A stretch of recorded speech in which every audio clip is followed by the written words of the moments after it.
શું કહો ભાઈબાન, તો આપણે જૂની ઓફર જે ચાલુ હતી એ તો ચાલુ ને ચાલુ.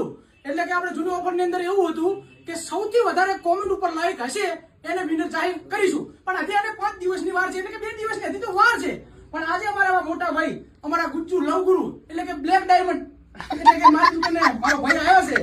એટલે તો ગુરુ, આજ તમે શું ગિફ્ટ આપવાનું મને કહેતા હતા ને કાલ? તો હવે આપણે એમ કરીએ, હા, એક જોડી આપી દઈએ તમારા તરફથી. હા, રેડી. તો ગુજ્જુ લવગુરુ તરફથી જોડી આપશે, પણ કેવી રીતે? જેની કમેન્ટ ઉપર વધારે લાઈક હોય હા એને મળશે. હા. અને બીજા નંબરમાં માચોની શું કહેવાય આને? માચોની ગંજી. આ માચો. માચો. બીજા નંબર ને હો. હા. અને બીજું કઈ આવું છે તમારે હવે? ના ના, આ બે થઈ ગયું, 1 ને 2 નંબર. એટલે કે ભૂખ ભેગા થાય. હા, રેડી છે. તો ફટાફટ કમેન્ટ કરો અને તમારા મિત્રોને કહી દો કે આમાં કમેન્ટ લાઈક કરે. હા.